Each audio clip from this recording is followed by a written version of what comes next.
Assalamualaikum warahmatullahi wabarakatuh.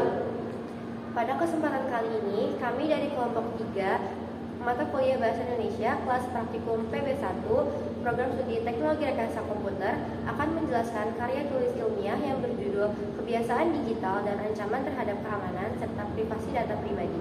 Sebelumnya, izinkan saya memperkenalkan teman-teman saya. Yang pertama ada Nabil Zulfan Nursani, yang kedua ada Muhammad Akmal Muzaffar, saya sendiri Nur Khalifah, selanjutnya ada Asti Indrianti dan Aisyah Elfiuni, dan satu lagi teman saya tidak hadir. Selanjutnya akan dijelaskan oleh Asti Indrianti.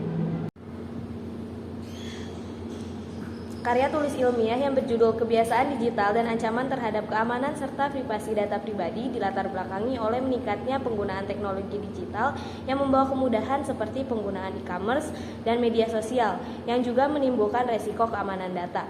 Kebiasaan seperti penggunaan Wi-Fi publik, kata sandi yang lemah, dan membagikan informasi pribadi secara bebas di media sosial, ditambah kelalaian penyedia layanan yang mengakibatkan meningkatnya kasus kebocoran data, menjadikan topik ini penting untuk meningkatkan kesadaran akan keamanan dan privasi data di era digital. Kemudian ada rumusan masalah dari karya tulis ilmiah yang berjudul Kebiasaan Digital dan Ancaman Terhadap Keamanan serta Privasi Data Pribadi, yaitu yang pertama, bagaimana kebiasaan digital mahasiswa mempengaruhi tingkat keamanan dan privasi data pribadi mereka. Yang kedua, apa saja ancaman yang sering dihadapi mahasiswa dalam menjaga keamanan serta privasi data pribadi di dunia digital. Lalu yang ketiga ada bagaimana frekuensi penggunaan media sosial mahasiswa berhubungan dengan tingkat paparan mereka terhadap risiko keamanan dan privasi data. Lalu yang terakhir ada bagaimana upaya yang dapat dilakukan mahasiswa untuk meningkatkan keamanan dan privasi data pribadi mereka di era digital. Kemudian ada tujuan dari karya tulis ilmiah ini, yaitu yang pertama untuk mengetahui kebiasaan digital mahasiswa mempengaruhi tingkat keamanan dan privasi data pribadi mereka. Yang kedua untuk mengetahui apa saja ancaman yang sering dihadapi mahasiswa dalam menjaga keamanan serta privasi data pribadi di dunia digital. Lalu yang ketiga ada untuk mengetahui frekuensi penggunaan media sosial mahasiswa yang berhubungan dengan tingkat paparan mereka terhadap risiko keamanan dan privasi data. Lalu yang terakhir ada untuk mengetahui upaya yang dapat dilakukan mahasiswa untuk meningkatkan keamanan dan privasi data pribadi mereka di era digital. Selanjutnya, metode penelitian. Teknik pengumpulan data dilakukan melalui penyebaran kuesioner dalam bentuk Google Form. Kuesioner ini akan disebarkan kepada responden yang telah ditentukan sesuai dengan kriteria yang telah ditetapkan. Responden diminta untuk memberikan jawaban atas pernyataan yang ada dengan menggunakan skala Likert sebagai acuan untuk menilai pernyataan tersebut. Data yang terkumpul akan dianalisis.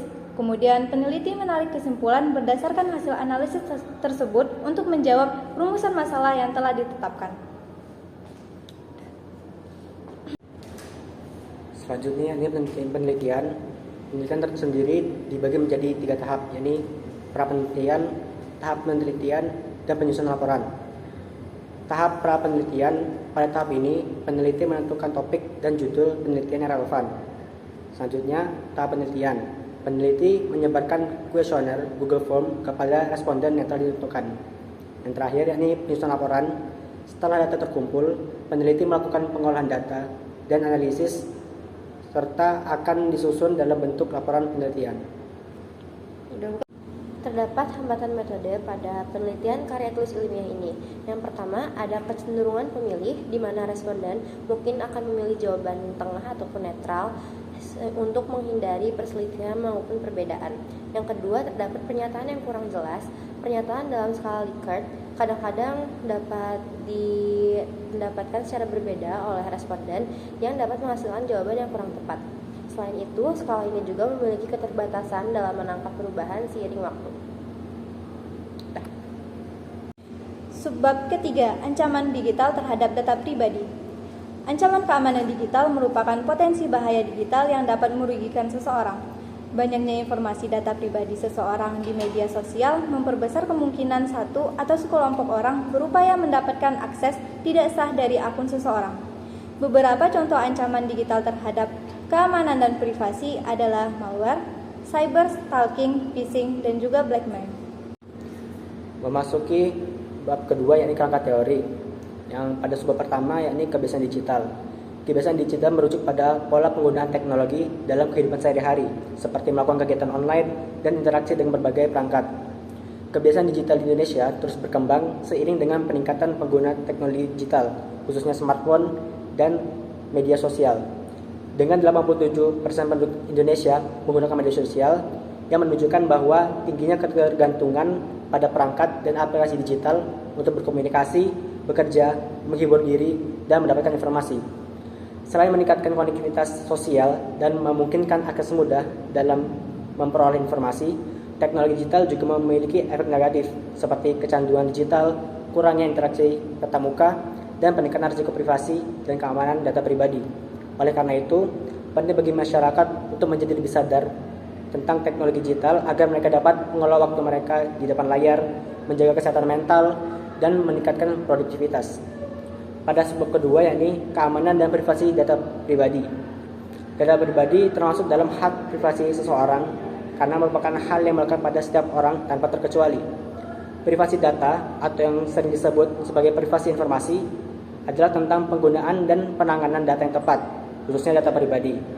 Privasi data berfokus pada hak individu untuk mengendalikan atau memengaruhi data yang dikumpulkan tentang mereka, bagaimana data tersebut digunakan, oleh siapa, dan untuk tujuan apa. Sedangkan keamanan data mengacu pada tindakan perlindungan data privasi digital yang ditetapkan untuk mencegah akses tidak sah ke komputer, basis data, dan situs web. Subbab keempat, upaya untuk meningkatkan keamanan data pribadi. Di era digital ini, setiap orang harus bisa menjaga keamanan dan privasi data pribadi. Menggunakan enkripsi data, menerapkan kontrol akses yang ketat, dan menerapkan autentikasi multifaktor dapat meningkatkan keamanan data. Upaya dari organisasi juga diperlukan dengan memperbarui kebijakan keamanan mereka secara teratur. Edukasi tentang pentingnya keamanan dan privasi data juga perlu dilakukan untuk mengurangi adanya korban karena kebocoran dan penyalahgunaan data pribadi oleh orang lain. Oke, selanjutnya bab 3 ada hasil dan pembahasan. Yang pertama ada pertanyaan yang meliputi seberapa sering Anda menggunakan media sosial. Berdasarkan data yang kami peroleh, mayoritas responden menjawab sering dan sangat sering. Hal ini menunjukkan bahwa mereka memiliki tingkat penggunaan media sosial yang cukup tinggi. Hal ini mungkin disebabkan karena ketergantungan mereka kepada media sosial sebagai sarana berkomunikasi, memperoleh informasi, maupun mengisi waktu luang mereka. Selanjutnya ada yang seberapa sering Anda menggunakan jaringan Wi-Fi publik. Nah, pada pertanyaan ini mayoritas menjawab mereka itu sering menggunakan Wi-Fi publik.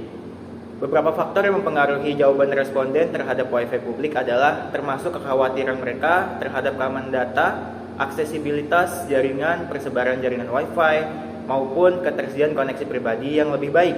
Selain itu, responden yang memilih sering dan sangat sering mungkin adalah individu yang memiliki kebutuhan internet yang tinggi untuk menunjang aktivitas mereka di luar rumah atau kantor, dan ketidakketersediaannya jaringan pribadi yang mereka miliki. Bab terakhir yaitu kesimpulan dan saran. Kesimpulan dari karya tulis ilmiah ini yaitu kebiasaan digital dan kesadaran mahasiswa terhadap tingkat keamanan dan privasi data mereka memiliki dampak yang cukup signifikan. Aktivitas seperti penggunaan media sosial, penggunaan Wi-Fi publik, penggunaan kata sandi yang lemah untuk akun online dapat meningkatkan risiko dan ancaman yang bakal terjadi seperti penyalahgunaan data pribadi, peretasan akun, bahkan kebocoran data yang dapat merugikan mahasiswa baik secara finansial maupun emosional. Frekuensi penggunaan media sosial juga berhubungan erat dengan tingkat kepaparan mereka terhadap risiko keamanan dan privasi data. Semakin sering mahasiswa menggunakan media sosial seperti berbagi informasi serta mengakses data pribadi mereka, semakin besar juga mereka terkena ancaman keamanan dan privasi data pribadi. Untuk itu, terdapat upaya yang dapat dilakukan mahasiswa dalam melindungi data pribadi mereka. Mahasiswa dapat meningkatkan keamanan dengan cara mengatur kata sandi yang kuat dan berhati-hati dalam berbagi informasi di media sosial. Penting juga untuk memberikan pendidikan tentang keamanan cyber kepada mahasiswa agar mereka bisa lebih menyadari risiko-risiko di dunia digital dan tahu bagaimana cara melindungi data pribadi dengan baik. Sekian penjelasan karya tulis ilmiah dari kami. Mohon maaf bila ada kesalahan. Wassalamualaikum warahmatullahi wabarakatuh.